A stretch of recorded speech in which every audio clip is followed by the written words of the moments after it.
Chapter 5. I realized that much time must have passed when I awoke, and my body felt stiff and cold. My mouth tasted horribly, and I found it difficult to swallow. An instant after awakening, I knew that my mind was being probed, and that was what had awakened me. The probing was the same slow, sinuous type of that alien and unknown creature. Even in my present state, I was able to build the proper image pictures. Unhurriedly, the alien mind withdrew, and I lay there relaxing, waiting for Almondo. He entered the room, a worried look on his face. "There it was again," he murmured. "Did you feel it, Bach?" "I did," I said. "It leaves me cold. It's an unpleasant, abominable thing." "Is it an inhabitant of this planet?" I sighed. "I don't think so. If it is, it's unknown to anyone I've met." "Will we always have to be on guard like this?" Almondo asked. "I very nearly got caught." I smiled. "Oh, it's not much of a problem. That mind might be efficient, but it is very slow and obviously doesn't recognize our reactions. Before it has time to evaluate our minds, we're thinking as the inhabitants do." Almondo murmured. "Do you know where it comes from?" "Not yet," I said. "But I feel we could control that mind if we should have to. It might impose a burden upon us that we cannot bear, what with everything else that must be done." I paused. "Perhaps we can shield the house in some way. Yes, I think we can do it." I got up from the bed. "How's Jovian?" "Quite well. I expect consciousness to return soon. There's been some damage to the neural channels, but nothing that will not heal in time. It's best that Jovian rest for a while." I looked toward the window, noting a vague lightness in the sky, hinting of the coming day. "It will be light soon," Almondo agreed. Our thoughts, Almondo's and mine, had been attuned for so long now that mental isolation was an effort. It was, after all, only a custom on our planet to respect the privacy of the mind, but I found it far more convenient to be en rapport. Fortunately, Almondo felt the same as myself. Fortunately, too, our decisions and reactions were agreeable to the other, and we'd become what is called on this world friends. "Would you care for food?" Almondo asked. "I think so," I said, stretching my aching body. "But certainly not the food I had yesterday." Almondo smiled. "I've discovered a number of things which we can eat." He flashed the impressions into my mind. "I'll bring some back with me," I said, sorting out the various images. It seemed best for Almondo to remain secluded, learning of this world through my mind. Certainly, he was far more able to care for you than I. I followed Almondo into the kitchen, and again I found pause to reflect on that incredible mixture of savagery and perfection. The chair on which I sat was obviously hewn from the trunks of trees and barely exceeded the floor for comfort. To my left was an ingenious box containing a gas expansion heat exchanger. It was smoothly surfaced and maintained an even temperature inside. This, I decided, we could probably use, especially the unit for freezing liquids. The unit for heating and preparing food was nearly totally efficient, having electric resistors to accomplish the heating, yet one placed parts of the carcasses of animals in metal pots and charred them to make them edible on top of this stove. Plants were boiled into lifeless masses, and yet the heating unit itself was capable of preparing proper food. You cannot imagine this, Jovian, yet think to yourself of a modern, well-equipped home wherein it was possible to live comfortably, and yet the owner built fires on the floor in front of the stove to warm himself, and carried water from a well or a hole in the ground to fill his bathing apparatus, not thinking of turning the faucet handle or operating his air-conditioned furnace. It is incredible that these devices should be put to such limited use, and so to me, it was beyond belief. For our meal that morning, we ate warm nutrient liquids from the emergency supply and crisp protein mineral cakes. We ate in silence, taking our time, each of us noting the minds about us rousing from their lethargy. "What a horrible place," Almondo murmured suddenly. His mental image shocked me, for it was of a hell, a place of condemnation and punishment. My guard was relaxed, so in that instant I allowed myself to see this world as it was, but with an effort I drove these images from my mind. "We can make of this house a section of our own world," I said quickly.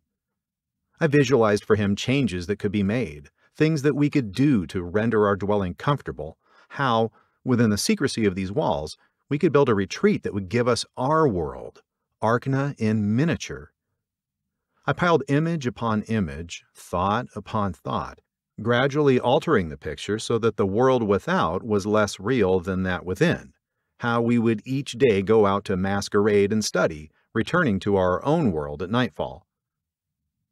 Presently, Almondo's mind warmed to the task, and he began to plan. I sighed in relief, inwardly realizing I had snatched us both from the brink of mental dissolution. Almondo explored the thoughts of those awakening in houses around us, giving me a moment of reflection. "What of you?" I wondered. "What of you? You were Jovian, the bird, the lover of freedom. Jovian, who could appreciate beauty on our own world, the vibrant, gay Jovian. Would you awaken to a terrible nightmare, a dreadful thing that could not be dispelled, a dilemma that could not be resolved? Perhaps Almondo and I could help you to get well, to adjust, but then Almondo had nearly collapsed, and he was inherently more stable than I. I didn't understand why I hadn't collapsed, given up, and allowed my mind to the gray emptiness of unthinking. Perhaps it was you, or all of us, but I had a purpose, a thing to accomplish, and that one thing, that tiny thread, anchored me to reason. Without it, I would have perished yesterday, or I might today, or tomorrow." Almondo withdrew his probe and sighed. "Well, the world seems awake now, and no one seems to have suffered because of us. I can detect no possible unpleasantness." "I have endeavored to observe the code," I said.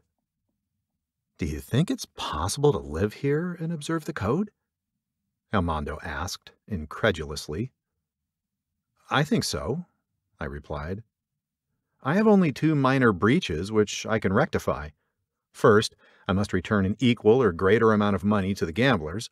Then I must obtain my record case, for it might provide a loss to us in the future. Without it, there is no evidence that we are not of this world." "I would say there's a good deal of evidence," Almondo said, smiling. "The philosophy of the inhabitants prescribes that material evidence supports conviction or intuition. Without it, observable evidence is meaningless. It is peculiar, but it can only work to our advantage." I smiled. I use the term advantage loosely, for they would feel that we work to their advantage, which, in essence, is the spirit of the code. "I suppose so," Almondo murmured. "I doubt if I could apply it if I were forced to deal directly." "Oh, it's not as difficult as it seems," I said. "You'll be able to do quite well, I'm sure. As a matter of fact, there's a rudimentary form of the code on this planet already." Almondo stared at me. "You jest." "No," I said, "it is in their religions." "Religions?" I tried to give him the impression, telepathically. "Oh, like the star gods in the higher region." "Yes, similar to the star gods," I answered. "But it seems impossible," Almondo replied. "Certainly, these creatures don't use the code." "True, but no scientific basis has been discovered by them either. The closest religion in this area warps it into a positive statement, something to the effect that you should do to others which you want them to do to you, though it is more a negation of this theory that you do not do to others which you would rather they did not to you." They seem about the same to me," Almondo muttered. and both equally unrelated to the code. Well, in a certain sense they are, I said. However, the latter statement very roughly sums up the code as it's applied. Almondo shrugged. Perhaps. I've not endeavored to understand the code, but merely observe it. Someday, when we have more time, you can explain it to me. I nodded and rose from the table. I drew the large roll of bills from my pocket and laid part of them on the table. Here's a sizable sum of money. If you should find it necessary, spend it freely. What of you? Almondo asked. I shall take care of the details I left yesterday in my hurry. Then I shall begin building identities for us.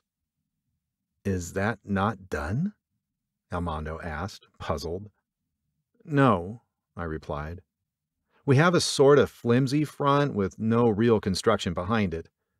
This will take some time, and if carefully done, we'll be quite safe from detection.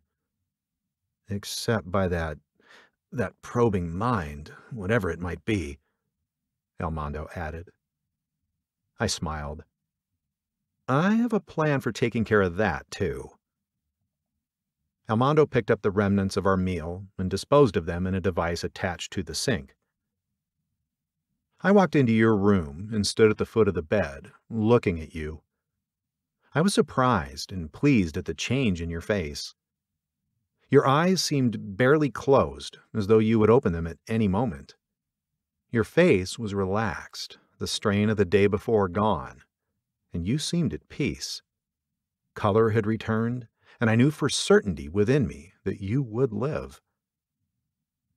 I went to my own room then and selected from the purchases of yesterday what I hoped would be appropriate clothing. There was such a wide variation in ideas of good taste in this world that as yet I could not be sure what to wear. As I was standing before a mirror, wondering if I would make the right impression, Almondo came in. How do I look? I asked. Almondo shook his head. You look most uncomfortable, he said. Must we wear this clothing? I laughed. You'll get used to it in time. It could be much worse, you know. We walked to the door together. You will tell me if Jovian, whatever develops? I asked. Of course, Almondo replied, but nothing will develop. Jovian will regain consciousness soon, and then we have the problem of providing peace and quiet. You know Jovian will not stay in bed unless tied to it. I smiled. How true. So go in peace, Bach, Almondo added. I can care for things here. I nodded and went out the door. This time, I drove slowly toward town, no longer in a desperate hurry, and I was able to see what went on about me. From the minds of two motorists, I found that I should have a driver's license. There seemed to have been an infinite number of petty details to be cared for, including various certificates and items necessary for the operation of the automobile. I was sure my obliging friend of yesterday could take care of these. I placed the automobile in a parking lot in the charge of an attendant, and then proceeded on foot to the small pawn shop. The walk was not far, and I found the exercise invigorating. Before I reached it, however, I noticed that it was not yet open. I looked around and discovered a restaurant nearby which contained some of the items of food Almondo had mentioned. It apparently catered to those who sought more healthful foods. I entered the establishment and sat down. There were quite a number of people eating their morning meal, but no one took much notice of me. I took my time selecting the foods, then I placed my order. The man behind the counter hesitated a moment. We do have coffee, sir, but, well, the caffeine, you know. He grinned and suggested something else, picturing it in his mind. I threw the thought to Almondo, who, after a near imperceptible pause, replied, Coffee seems relatively innocuous. What he suggests, however, I do not recommend.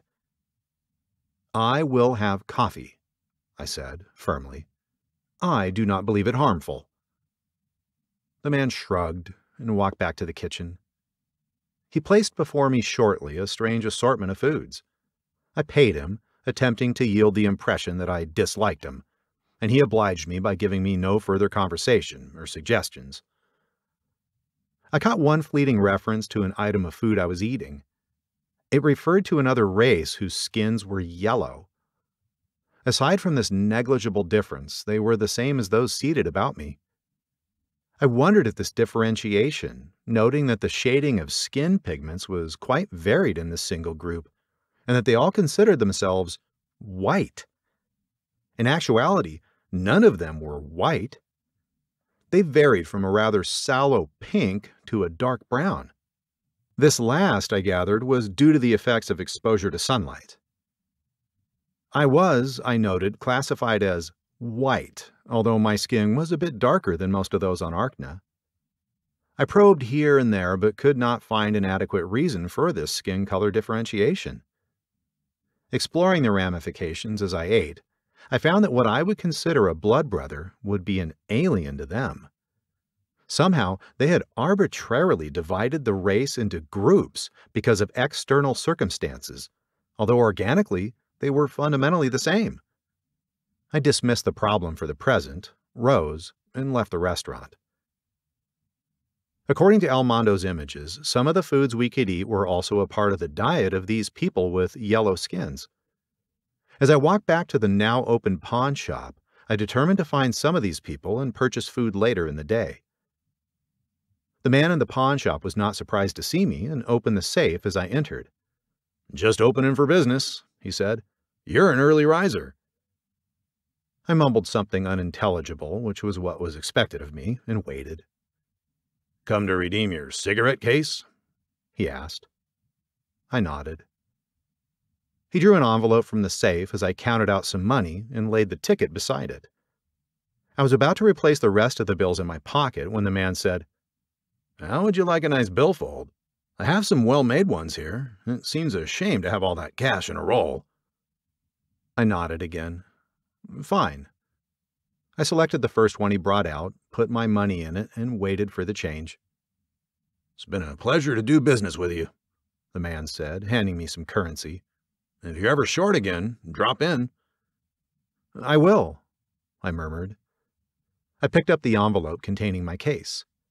I had sealed it, but I noticed that it had been reopened. I held it in my hand as I signed the papers before me. Then I stuffed it into my pocket and left, ignoring the curious gaze from behind. It's a difficult job to trace an entity without a physical contact, but I finally succeeded in identifying the person who had opened the envelope. He was a member of an organization devoted to enforcing arbitrary laws, which they achieved by force and terror. In spite of his disgusting occupation, he was respected by others. He was, I discovered, unknowingly controlled by something or someone I could not identify. He had somehow gotten to my case, had seen it, and again without knowing it, had transmitted what meager information was available to this unknown entity. We were no longer unknown. I could not say that we were known either. The factors to the problem were available, and eventually that unknown entity would arrive at an answer. I reflected on the code for a moment. True, to take life was a violation. To take life to preserve another was in accordance. But there were so many angles to be considered, so many details to the problem, and as I walked, I resolved them one by one. It might be necessary, I realized without any particular emotion, to dispose of several lives.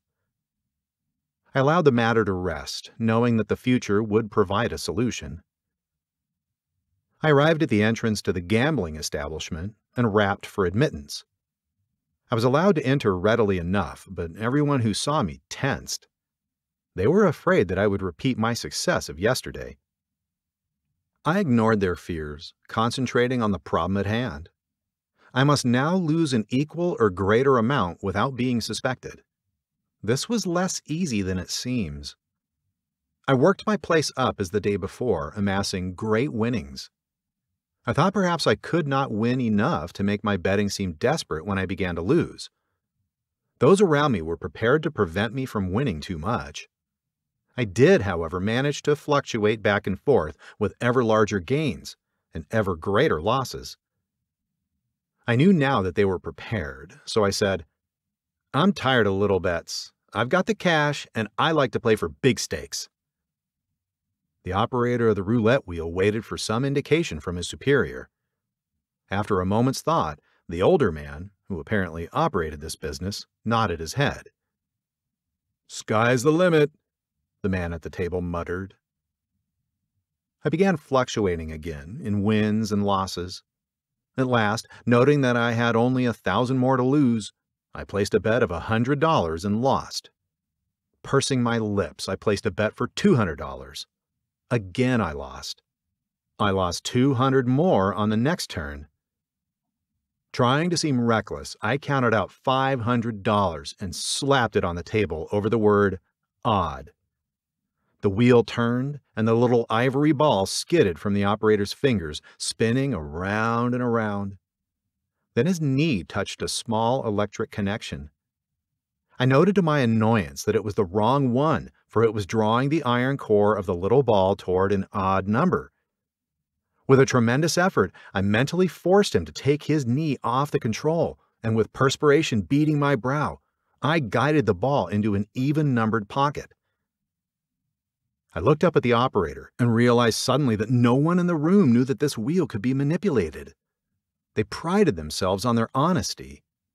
Someone or something had done this without their knowledge, and I was at war with an unseen, unknown enemy.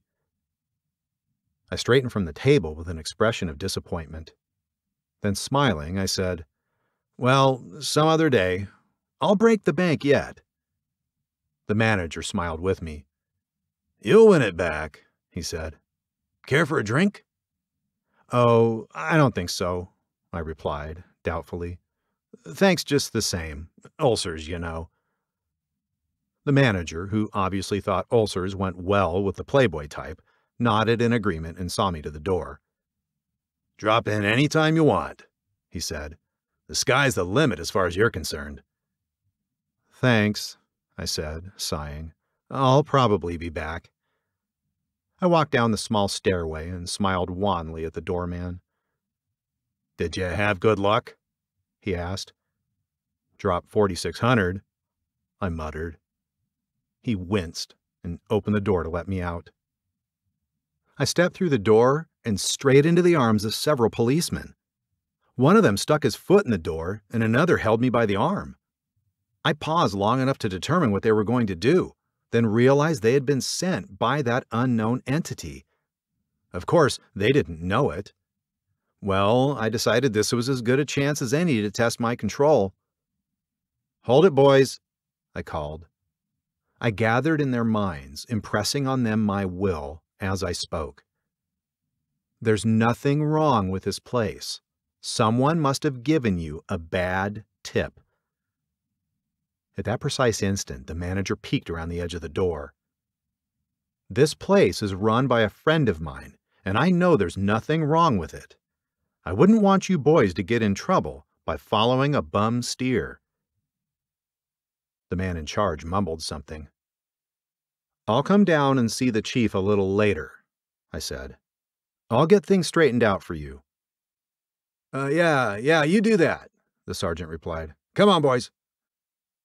Almost as a group, they moved back to their waiting car, all but one. He stood doubtfully on the curb, and I could feel that my thoughts were being partly blocked from his mind. "Aren't you going with the sergeant?" I asked. As I spoke, my mind was tracing out, defining and finally touching the mind of that alien. I read in that strange conglomerate mind the desire to destroy me. This freed me from my technical restrictions, and I closed my mind over the aliens like a hand. Ruthlessly, I stopped neural currents as I talked in low tones to the policeman. At last, life went out of that alien mind, and the policeman gave me a half salute and went back to the waiting car.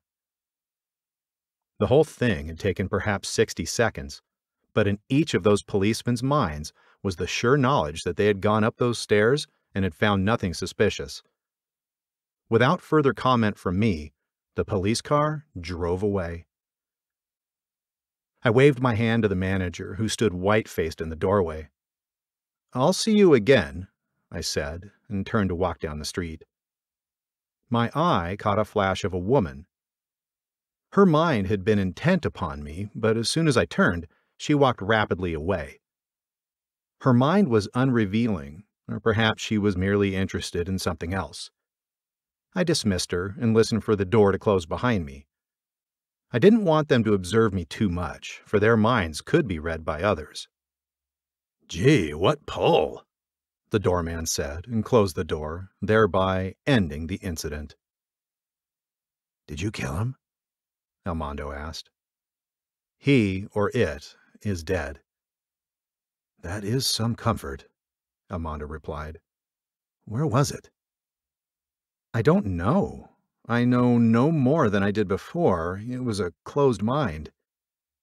Do be careful, Bach." "I shall." Almondo withdrew for a vague touch, listening with part of his mind.